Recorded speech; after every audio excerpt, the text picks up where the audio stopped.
aqui reunidos na tua igreja para louvar o teu santo nome. Senhor, que o Senhor nos impulsione pelo teu Espírito Santo para entender a tua palavra. Que o Espírito Santo de Deus venha nos ensinar o que o Senhor quer nos dizer esta noite. Senhor, estamos estudando este livro, o Evangelho de Jesus Cristo, escrito por Paul Washer, o evangelista Paul Washer. Senhor, aqui tem verdades que nós necessitamos para o nosso dia a dia. Que o Senhor possa cravar essas verdades em nosso coração. Em nome de Jesus, amém. Amém, irmãos? Os irmãos podem se assentar. Vamos continuar o estudo. Paramos no estudo da Bíblia, na página 28. Vamos continuar, irmãos. Estudo da Bíblia, a página 28. Glória a Deus. Todos acharam? Louvado seja o nome do Senhor. Estudo da Bíblia. Devemos crescer em nosso conhecimento de Deus, em nosso conhecimento de tudo que Ele fez por nós em Cristo, e em nosso conhecimento de Sua vontade para a nossa vida.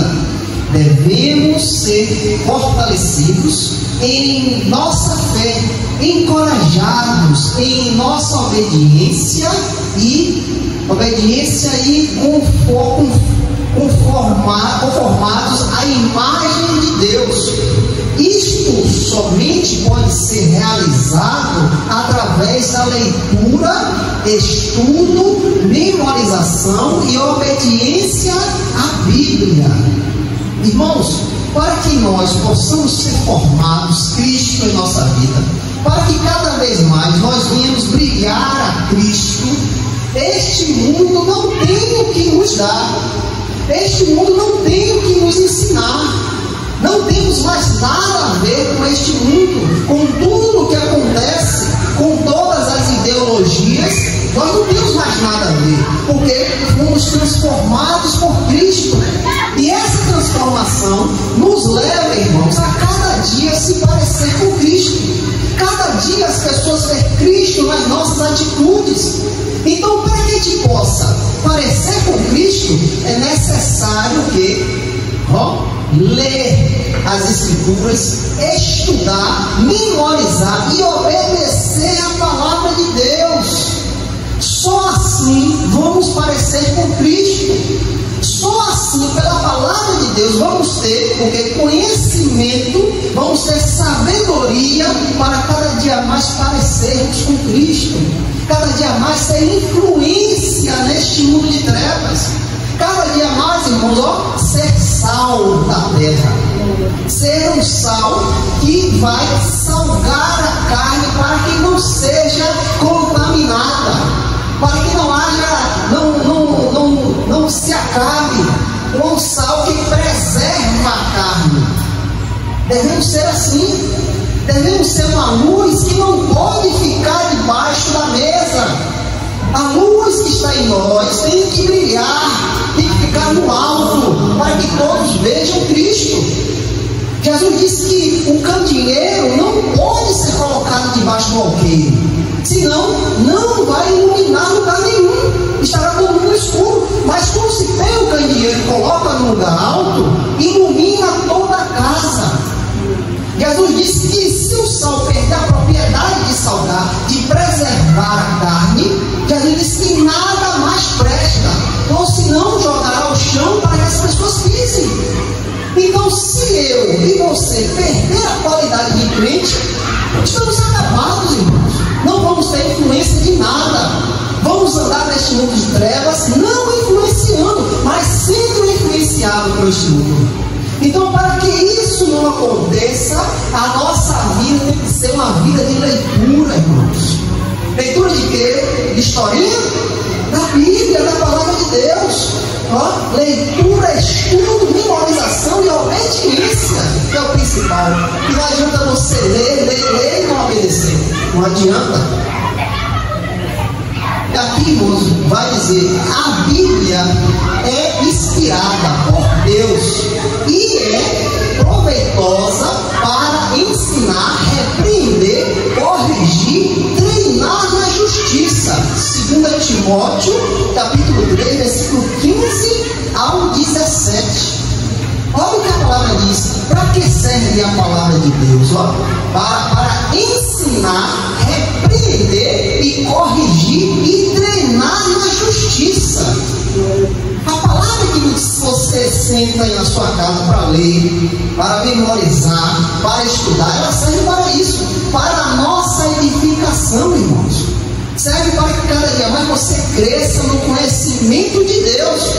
É isso que é exposto em 2 Timóteo, capítulo 3, versículo 15 ao 17. A palavra é proveitosa para o ensino, para repreender, corrigir e treinar na justiça. Por esse motivo, devemos ser diligentes para conhecer suas verdades e aplicá-las em nossa vida. 2 Timóteo, capítulo 2,15. Jesus disse: não só de pão viverá o homem, mas de toda a palavra que procede da boca de Deus. Mateus 4,4. Então, o que o crente precisa de hoje em dia? Será que o crente precisa de novas doutrinas? Será que o crente precisa de incrédulos que venham com ideologias diferentes? Será que o crente tem que ser baseado nisso? Pois o crente tem algo grande demais nas mãos dele. É a palavra de Deus, é a vontade de Deus, está na sua mão. Então o que nós, que fomos transformados, que cremos em Cristo, temos que fazer? Se debruçar sobre esta palavra, dia e noite. Esse é o prazer do crente. O crente não tem prazer no mundo. O crente não tem prazer nessas festividades deste mundo. O crente não se alegra mais com a alegria do mundo. Não. O prazer do crente é sentar, se debruçar na palavra de Deus e nela meditar dia e noite. Por quê? Para que isso nós viemos ter conhecimento, sabedoria, irmãos. Sabedoria que se mostra a este mundo é um homem que tem muito conhecimento, um homem que tem vasto conhecimento e pode se chegar em qualquer lugar que ele vai sair bem. Essa é a sabedoria do homem. Mas a de Deus, a sabedoria de Deus é o crente saber o conhecimento da palavra. É o crente ter essas palavras cravadas no coração, irmãos. Essa é a sabedoria. O princípio da sabedoria é o temor a Deus. Então, quando eu obedeço a palavra de Deus, eu tenho temor a Deus. Eu não sou irreverente. Eu não leio e vou lá na rua e pratico outras coisas, não. Esse é uma pessoa irreverente, que não tem temor a Deus. Mas o crente verdadeiro, ou lê as palavras, guarda e pratica. É isso que está faltando neste mundo gospel de hoje. Praticar é ler, guardar e praticar. Isso está faltando. Por isso que as pessoas estão aí atordoadas, não sabem o que fazer, quando vem dificuldade e não sabem o que dizer. Procura um, procura outro. Mas você tem o conhecimento na sua mão, que é a palavra de Deus. Isso aqui é um tesouro, irmãos. Isso é um tesouro que caiu do céu. A palavra. Se você tiver essas palavras no seu cravar no seu coração, a sua vida vai ser diferente, irmãos. A sua vida não vai ser mais a mesma. Se você obedece, guarda, obedece, pratica, a sua vida não será mais a mesma. E quando o dia da dificuldade vier, você vai ter paz para passar pela dificuldade. Porque a sua vida é baseada na palavra de Deus. Não é em qualquer coisa, irmãos. Nós devemos, irmãos, ser maduros, ser crentes maduros, entender que sem a palavra de Deus nós estamos perdidos. Muitos aí estão querendo fazer as coisas por sua própria força. Não vai, irmãos, não adianta, vai quebrar a cara. Mas se você se debruçar sobre a palavra, ler, guardar e obedecer, que é o fundamental, a sua vida será outra. Agora, irmãos, dedicação à oração, a página 29. Olha como é fundamental uma vida de oração. O crente lê a palavra, guarda os mandamentos do Senhor, mas o crente também tem algo a fazer, é a oração. é a comunhão com Deus. Como você vai ter comunhão com Deus se você não ora? Não tem. Você é um crente perdido. A palavra de Deus nos comunica a vontade de Deus. E nós nos comunicamos com Deus através das orações, as suas súplicas, as suas petições. Este é o momento de você falar com o Altíssimo. Quando você se tranca no seu quarto, dobra seu joelho, aquele momento é um momento sagrado. É o momento que você chega no Santo dos Santos para falar com o Altíssimo. Antigamente no templo ali, ninguém poderia entrar ali, só o sacerdote ao qual Deus escolheu.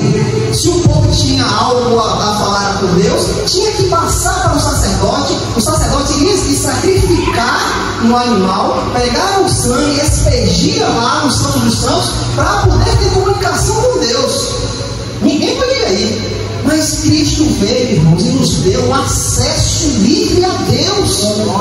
Aquele mesmo Deus que estava lá na arca, ali a manifestação de Deus naquele lugar, no templo, o nome de Deus estava ali, Deus estava manifestado ali naquele lugar. Este mesmo Deus é o Deus que você hoje pode entrar no seu quarto, fechar sua porta e orar a Ele. É o mesmo Deus em Cristo Jesus, que é o sacerdote dos sacerdotes, nos dá acesso livre com Deus. E o que você está fazendo com esse acesso? Você está desperdiçando? Você está olhando para a vida do outro e esquecendo que você tem um acesso com Deus? Você está procurando homens, mulheres que possam te levar a esse acesso? Ou você esqueceu que você tem a porta aberta? Se você está em Cristo, a porta está aberta para você entrar e sair. Você tem o privilégio de conversar com o Altíssimo, com o dono do mundo, aquele que estendeu a sua mão e fez tudo que você vê. Você tem acesso. Não perca esse privilégio. Não perca que você e Deus se comunicando. Não perca isso por nada. Muitas vezes você quer fazer com a sua vontade, muitas vezes você quer que outro faça, que hoje em dia está isso, ore por mim, mas a pessoa não vai orar, mas quer que você ore. Como é que Deus vai trabalhar nisso? A pessoa Deus quer ouvir você falar a sua necessidade. Ele não quer intermédio, não, irmãos. Ele quer que você se chegue a Ele, ó, Senhor, eu estou passando por isso, Senhor, eu estou precisando disso, me ajuda. Ele virá e ajudará, irmãos. Então, para que aconteça isso, você tem que ter comunhão com Deus. Você tem que ter uma vida de comunhão. Você tem que ter uma ligação com Deus através da oração. Dedicação à oração. Deus fala conosco através da Bíblia. E nós falamos com Deus através da oração. Nada podemos fazer por nós mesmos. João capítulo 15, versículo 4 e o 5. Vamos ver o que João fala. Louvado seja o nome do Senhor. João capítulo 15, versículo 4 e o 5. Olha o que João diz aqui na sua palavra.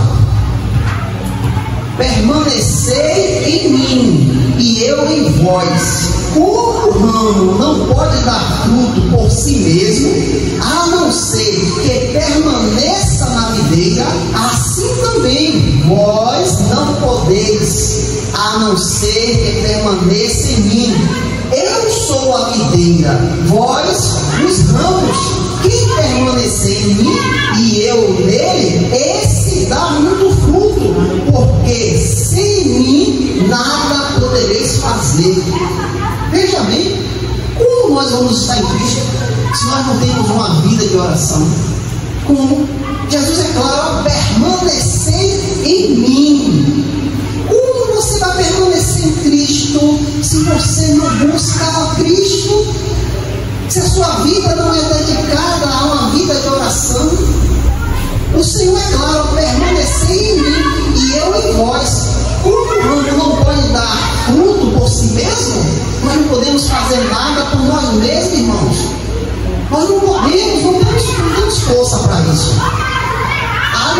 você que permaneça na videira.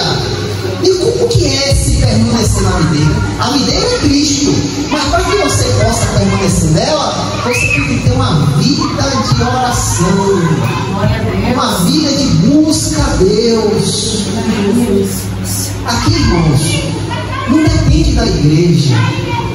A igreja é a reunião dos santos, é o lugar onde você vem para ouvir a palavra de Deus, é o lugar onde você vem para se fortalecer, é o lugar onde você vem para ter comunhão com seus irmãos, mas esta comunhão aqui depende de você.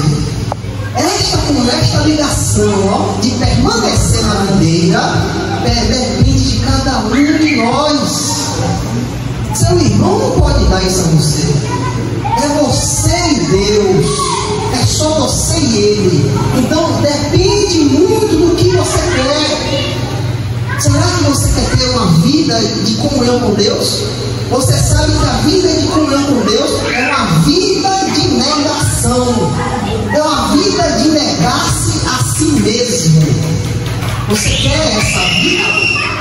Você quer ter esta vida de negar a si mesmo? Mas para que a gente possa permanecer na videira, devemos negar as nossas paixões, devemos negar as nossas vontades.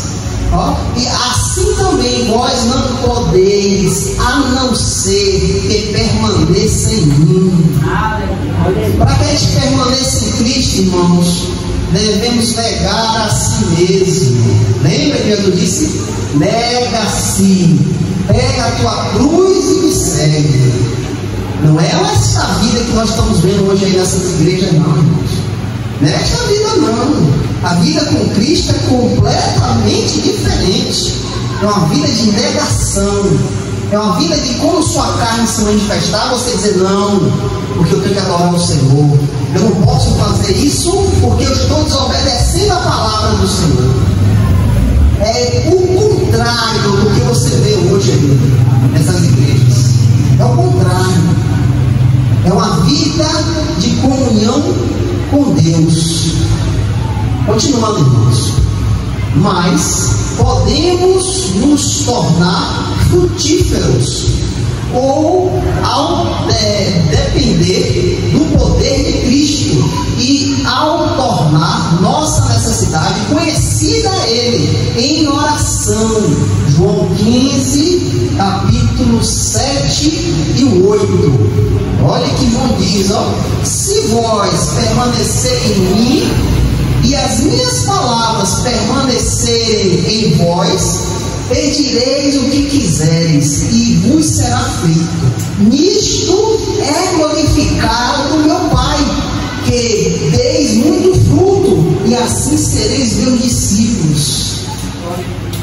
Veja que se você tiver uma vida de oração com Deus, olha o que acontece. Se vós permanecerem em mim e as minhas palavras em vós, pedireis o que quiseres e vos será feito. Mas esse pedir o que quiser, irmãos, não é o que você está imaginando aí, não, irmãos. As nossas petições têm que ser petições que adorem a Deus e glorifiquem o nome dele, irmãos.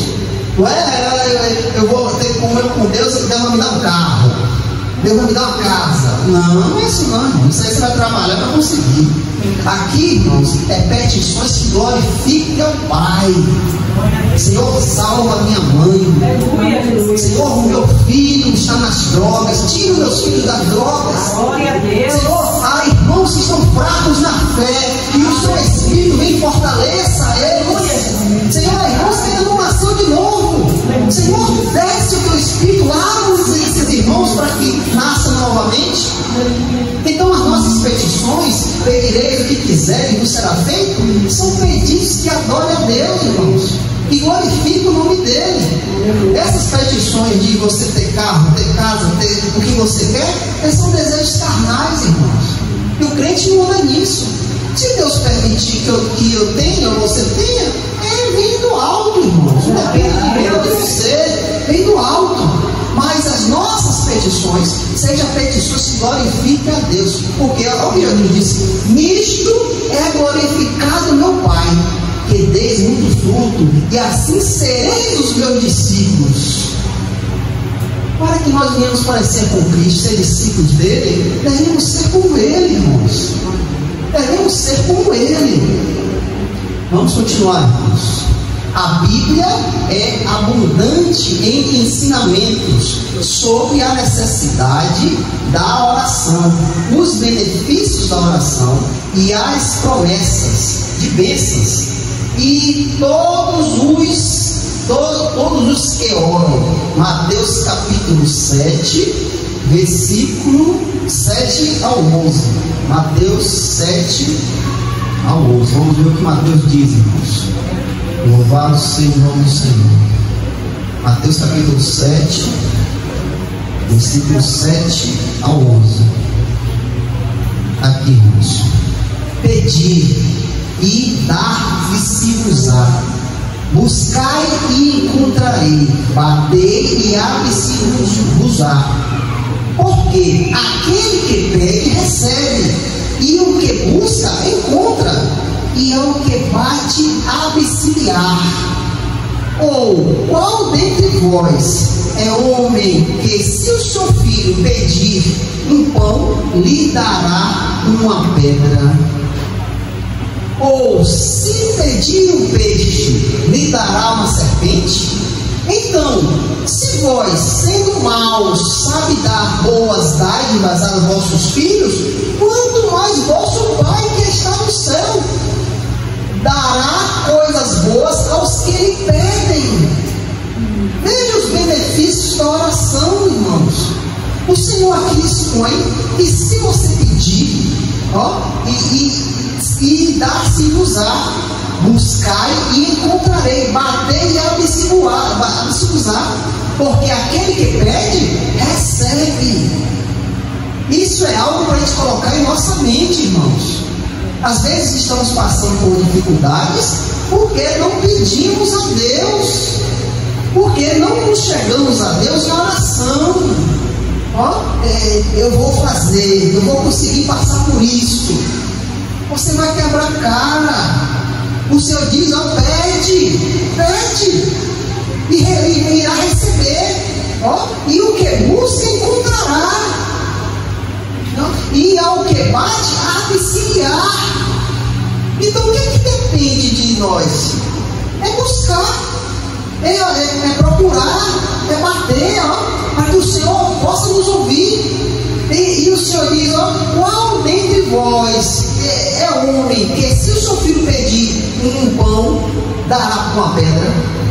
Ou se pedir um peixe, dará uma serpente?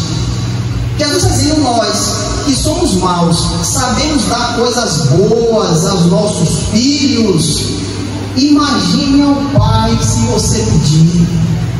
Imagine ao Pai se você pedir. Olha o que o Senhor disse. Então, se nós, sendo maus, sabeis dar boas dádivas aos nossos filhos, se o teu filho te pedir um pão, você vai dar uma pedra? Se o teu filho te pedir um peixe, você vai dar uma serpente? Não, a gente vai dar o melhor possível.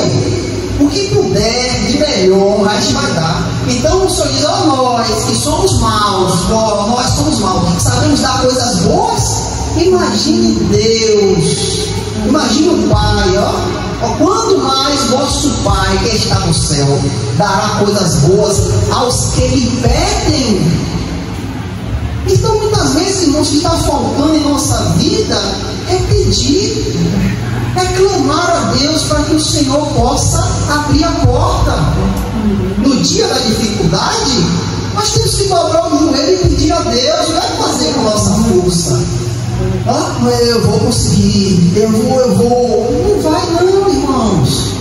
Nós temos que nos prostrar diante daquele que pode todas as coisas, diante daquele que não tem barreiras, diante daquele que nada fica na frente. Nós temos que se prostrar diante dele e pedir: Senhor, me ajuda, porque esta dificuldade que eu estou tendo eu não consigo passar, eu não consigo resolver, mas eu sei que o Senhor pode resolver. Lucas capítulo 11, versículo do 1 ao 13. Lucas 11, do 1 ao 13. Olha o que Lucas diz: e aconteceu que ele estava orando em um certo lugar, E quando acabou, um dos seus discípulos lhe disseram: Senhor, ensina-nos a orar, como João também ensinou os seus discípulos.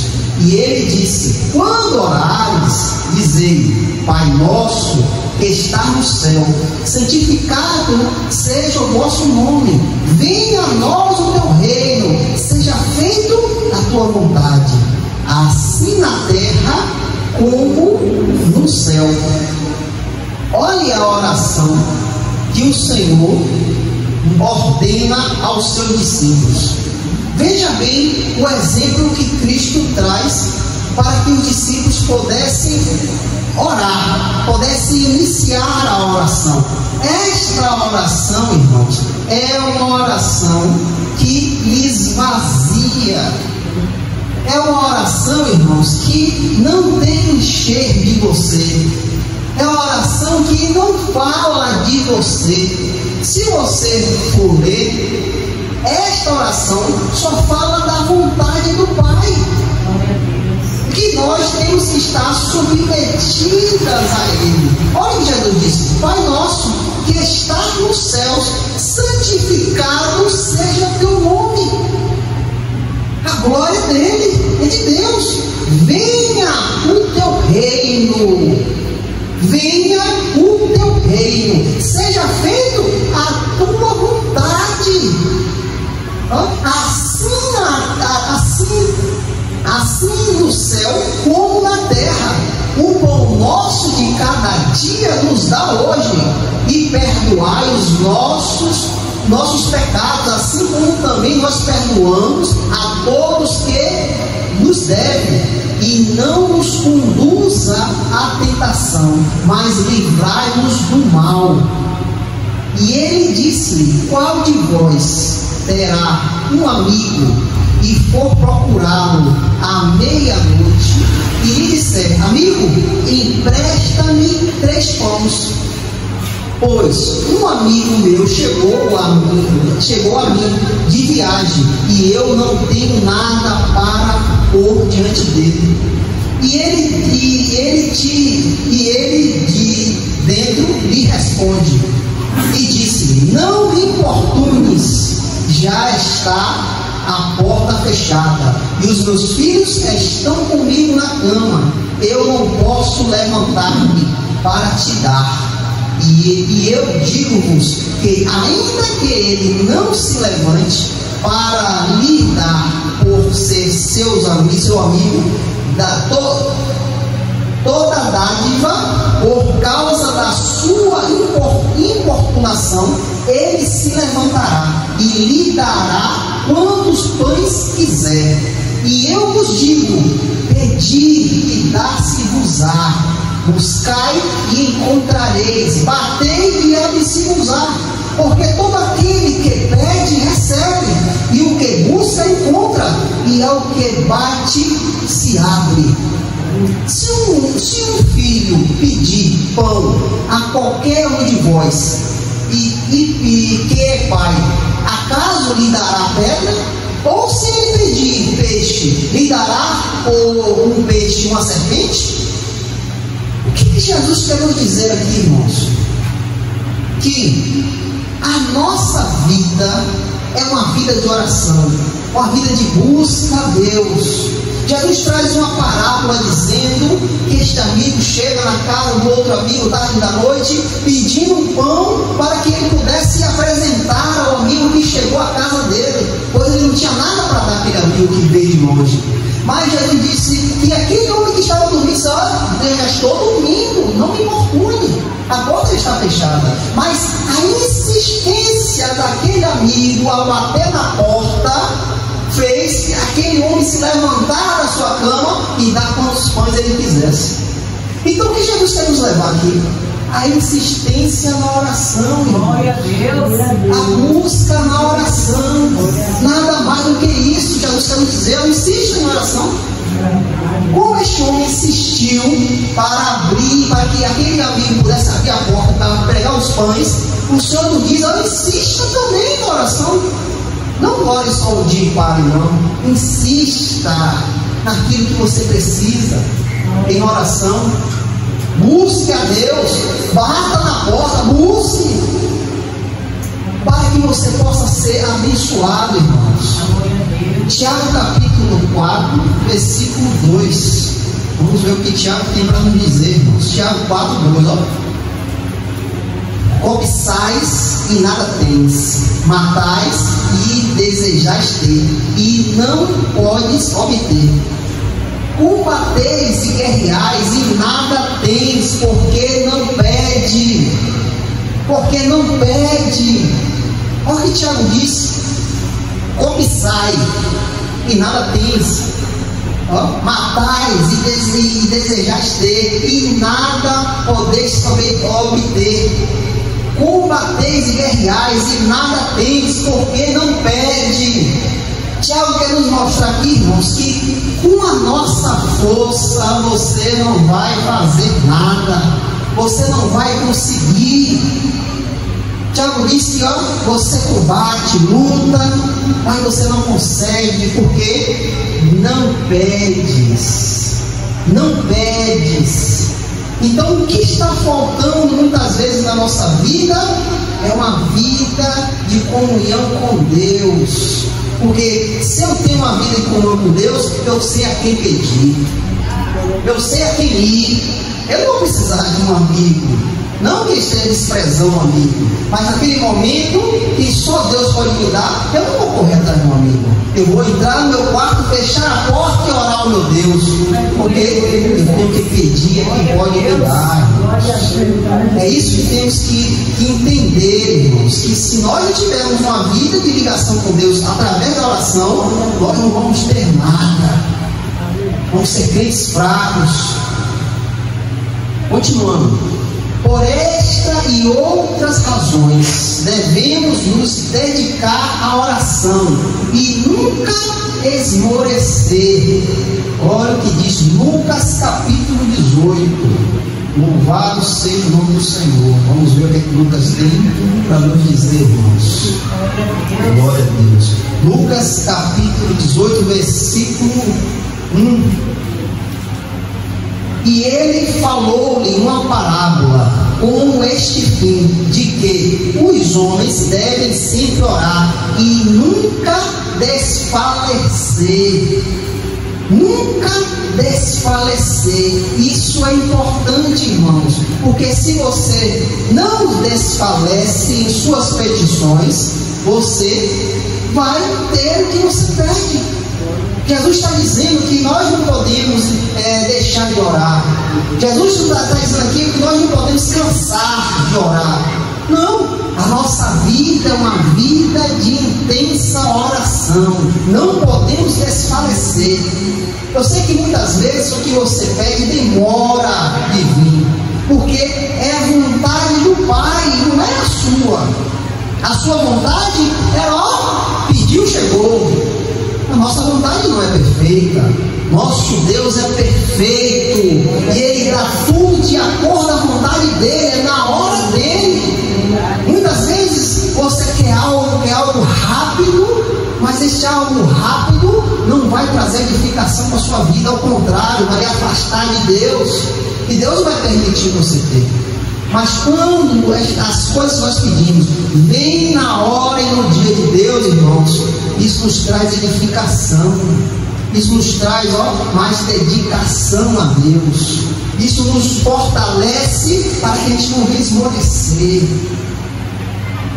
Hoje em dia, irmãos, há crentes que não oram mais, irmãos, não tem mais comunhão com Deus, e você vê que eles começam a se embrenhar com as coisas do mundo. A vontade da carne volta, irmãos, volta. Não esqueça, a sua vontade está aí, ela não desapareceu.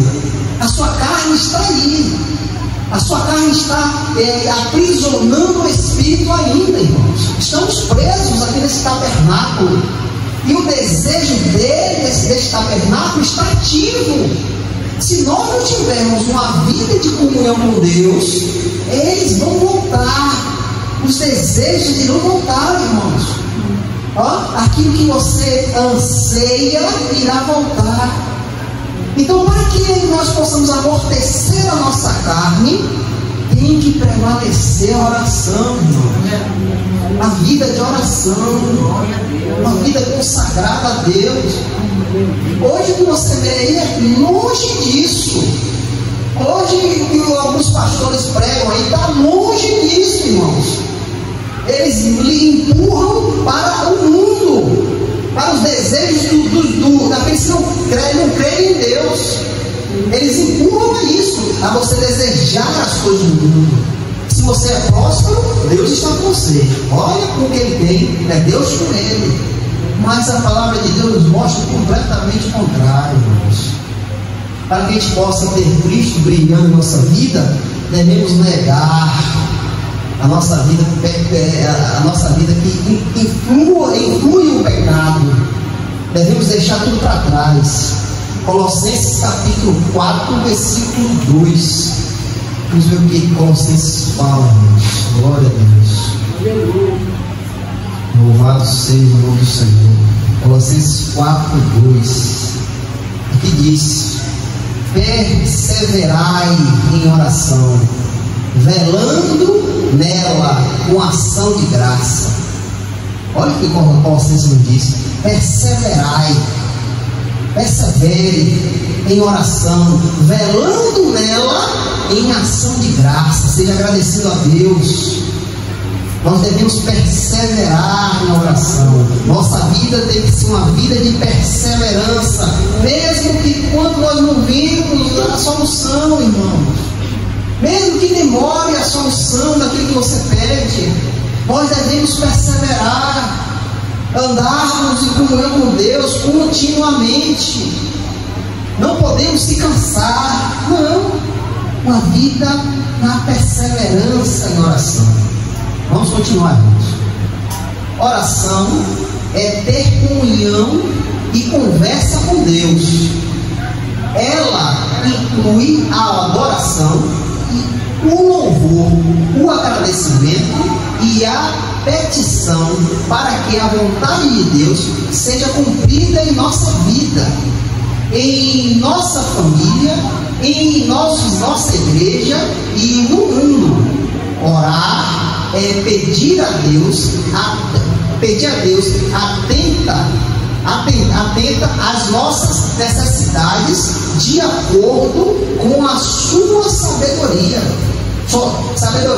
bem como confessar o pecado e pedir forças espirituais para vencê-lo.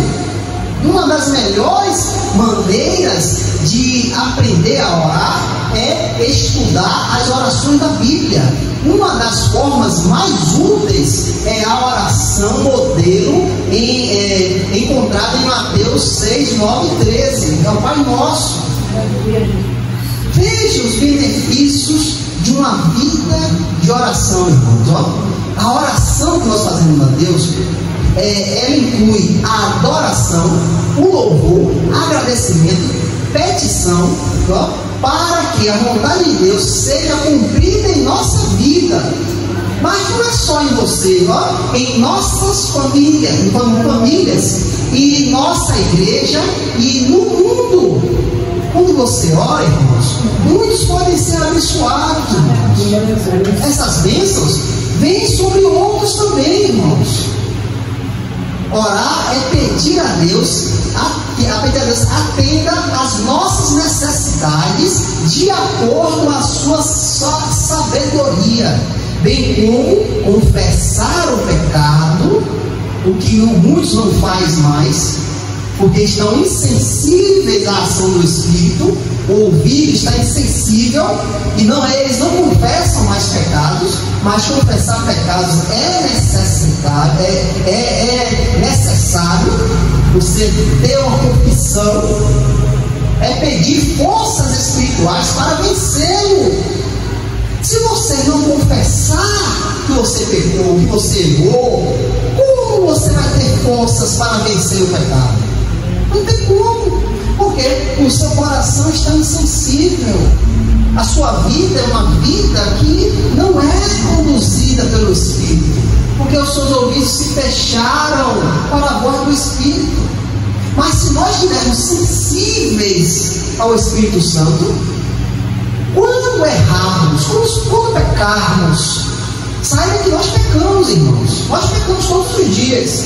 Em pensamentos, em atitudes, no que falamos, nós pecamos a todos os dias. Mas quando pecarmos, o Espírito Santo irá nos conduzir ao arrependimento, irmãos.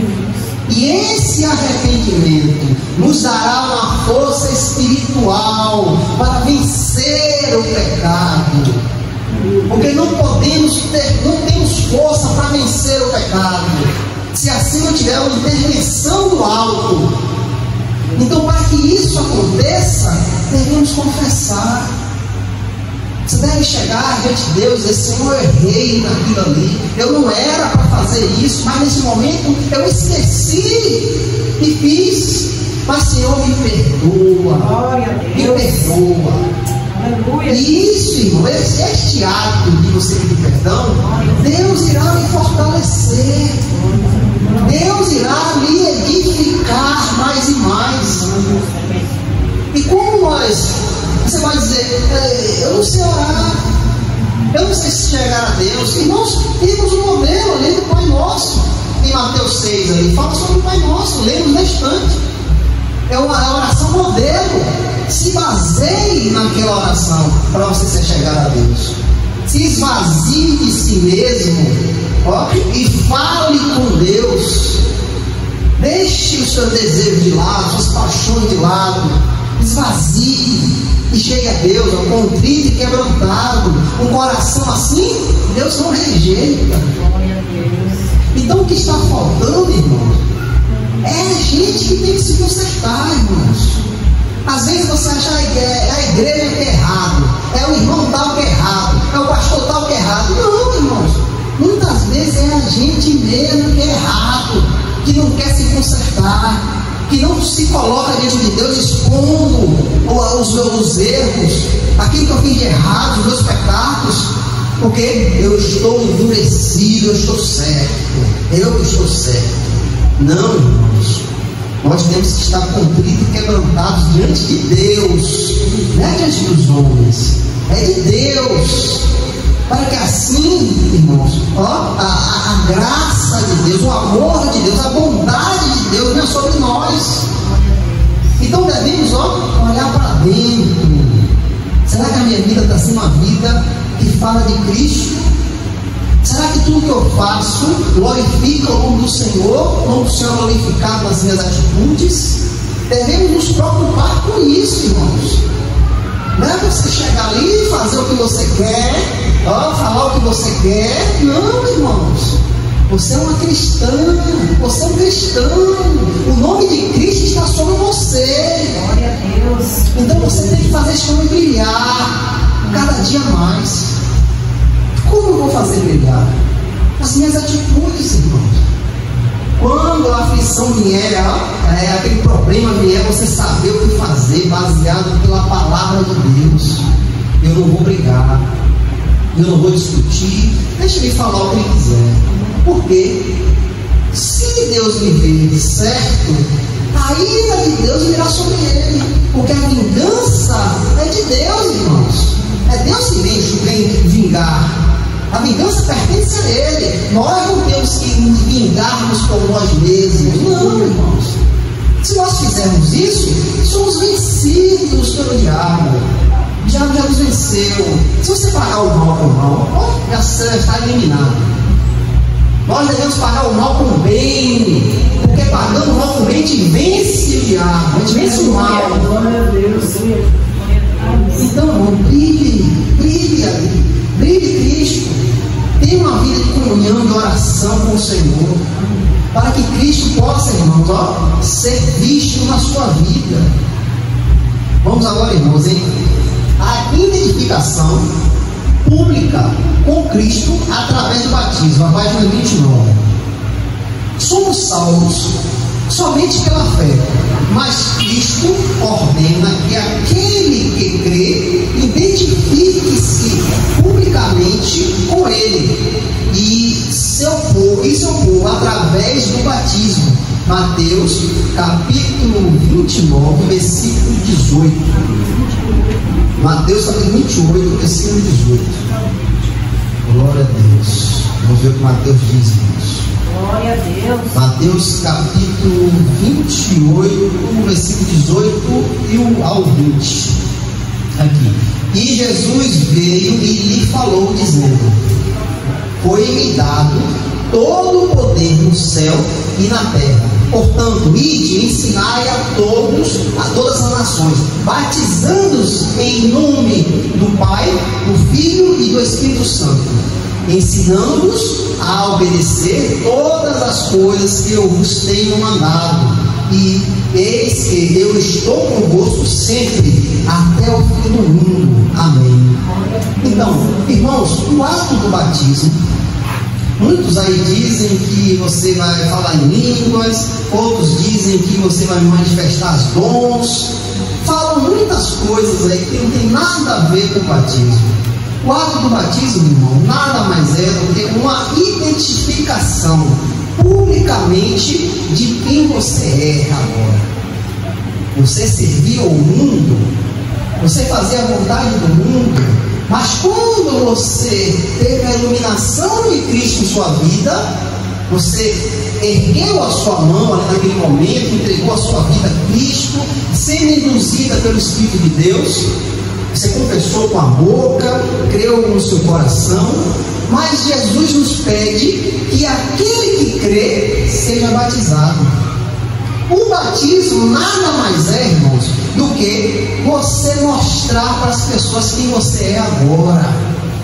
Você vai confessar publicamente através do ato do batismo. Você vai descer as águas e subir ali as águas. Este gesto, você confessa publicamente quem você é agora. É como se fosse um jogador que é do Bahia, saísse do Bahia, comprado pelo Vitória e fosse jogar no Vitória. Ele vai vestir a camisa do Bahia? Não vai. Ele vai ter que tirar a camisa do Bahia e colocar a camisa do Vitória. Para quê? Para que agora ele seja identificado jogador do Vitória. Nós temos essa identificação através do batismo. O batismo identifique-se publicamente com ele e seu povo através do batismo. É o batismo que nos identifica publicamente quem eu sou agora. É como se fosse vestir uma camisa de Cristo. E todo mundo se ele é cristão ali, ele é cristão. Por quê? Eu me identifiquei com Cristo através do ato do batismo. Muitos se falam em muitas coisas, que acontece isso, acontece aquilo outro. Nada, irmãos, nada disso. É só uma confissão publicamente de quem você é agora. E é uma ordenança do Senhor Jesus Cristo. Aquele que crê será batizado. Nada mais do que você cumprir o que o Senhor diz. Atos capítulo 8, versículo 36 e ao 38. Olha o que Atos diz. E ele, indo em seu caminho, chegaram até certa água. E o eunuco disse: eis aqui água, o que me impede que seja batizado? E ele disse a Filipe: se tu crê de todo o teu coração, você pode. E ele respondeu e disse: eu creio que Jesus Cristo é o Filho de Deus. E ele mandou parar a carruagem, e ambos desceram as águas, tanto Filipe como o eunuco, e ele o batizou. Nós sabemos da passagem do eunuco, aquele homem que estava indo ali para sua casa, com os textos bíblicos ali, com os manuscritos, e aquele homem lia aqueles manuscritos e não entendia o que estava falando. Mas o Espírito Santo já tinha falado com Filipe e trasladou Filipe até o lugar onde o eunuco estava. E quando o Filipe viu o eunuco lendo, o Filipe disse: você entende o que você está lendo? Ele disse: como eu posso entender se alguém não me fala, se alguém não me ensina? E Filipe sobe aquela carruagem e, conduzido pelo Espírito Santo, irmãos, ele prega o Evangelho àquele eunuco, e aquele eunuco crê na palavra e é batizado. Então, esse eunuco foi identificado porque pelo ato do batismo, irmãos. Pelo ato do batismo. O batismo só é isso, a identificação do crente com Cristo Jesus. Vamos continuar, irmãos. Glória a Deus. Vamos agora. Membresia em uma igreja bíblica. É a vontade de Deus que todos os verdadeiros crentes se unam em uma comunidade de crentes que pensem da mesma maneira. Hebreus capítulo 10, versículo 23 ao 25. Fiquemos, pois, firmes em nossa profissão de fé, sem nos abalar, porque fiel é aquele que prometeu. E consideramos uns aos outros para nos estimularmos ao amor, às boas obras, não abandonando a nossa congregação, como é costume de alguns, antes exortai-nos uns aos outros, e tendo mais a medida que verdes que aquele dia se aproxima. Hebreus aqui fortalece os irmãos para estar unidos na fé, unidos em um corpo de Cristo. Algumas características de uma igreja bíblica são as seguintes: um compromisso com a inerrância e a suficiência da palavra. Uma igreja bíblica, irmãos, nada mais é do que um lugar que tem a inerrância e a suficiência da palavra de Deus. O que é isso? O fundamento desta igreja é a palavra de Deus e nada mais. Não podemos introduzir nada na igreja. Uma igreja bíblica se baseia na palavra somente. Então, ela é inerrante e suficiente. Não precisamos de mais nada. Não precisamos de botar festival, não precisamos de botar congressos. Não, é só a palavra de Deus.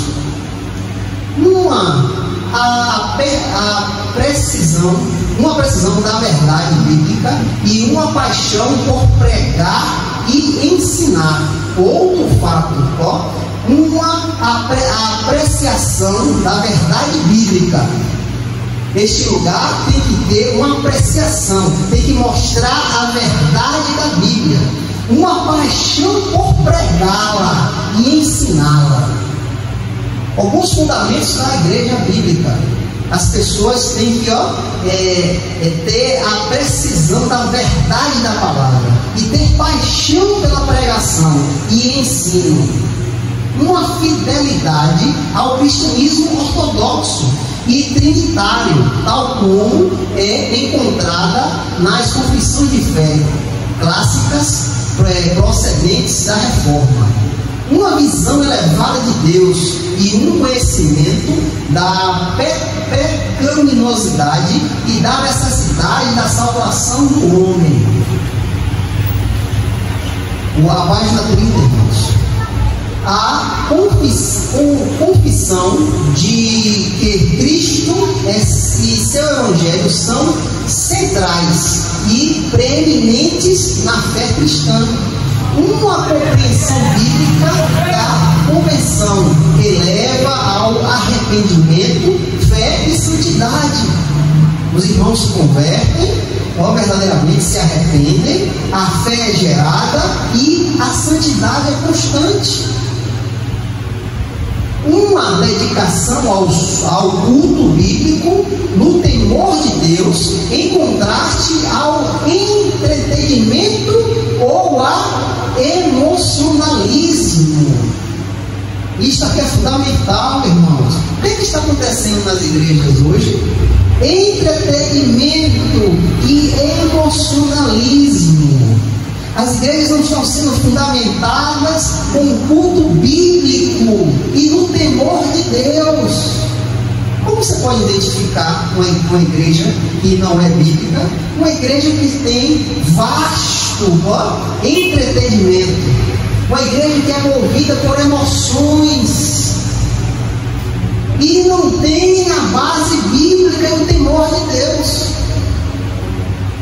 Um compromisso com o aconselhamento bíblico e a disciplina da igreja, uma busca genuína por semelhança com Cristo, santidade e amor, com um reconhecimento de sua própria deficiência e uma recusa em se exaltar sobre outras igrejas sãs e fiéis. Um verdadeiro e exemplo compromisso com o Evangelho e as missões. Uma dependência de Deus manifestada em reuniões fervorosas e regulares de oração. Aqui, irmãos, há fatores que expõem uma igreja bíblica, uma igreja que busca a santidade, uma igreja que anda no arrependimento, uma igreja que o fundamento da igreja é a palavra de Deus e nada mais, uma igreja que procura ser semelhante a Cristo, uma igreja que anda em temor a Deus. Aqui há uns fatores de como você pode identificar uma igreja bíblica. E hoje em dia, irmãos, infelizmente está ficando poucas. Existem poucas igrejas que se dedicam a ensinar o Evangelho. Dizem aí estudo dominical, a escola bíblica dominical, mas vai ver o que é que ensinam ali? Vai ver o que eles ensinam? Eles pegam os livros da Bíblia para ensinar, ou eles são baseados em revistas de denominações? Como você vai entender o Evangelho? A escola bíblica é uma escola que expõe a palavra de Deus somente. E com esta exposição da palavra você será edificado. O que você tem que fazer? Você vai pegar um texto bíblico, um livro, vamos estudar Gálatas. Vamos estudar o livro de Gálatas. E ali todo domingo de manhã você vai expor o livro de Gálatas, para que todos entendam o que a palavra diz. Isto é uma escola bíblica. Mas infelizmente eles se baseiam em ensinamentos de homens. Então, irmãos, que o Espírito Santo de Deus possa nos iluminar, possa entender essas verdades a qual foi dita aqui esta noite. Que o Espírito Santo de Deus te ilumine a sua mente, o seu coração, para que você possa entender que você é necessitado e carente de Deus. E com esse entendimento, você começar a buscar a Deus, deixar tudo de lado, para que Deus possa habitar grandemente na sua vida, em nome de Jesus.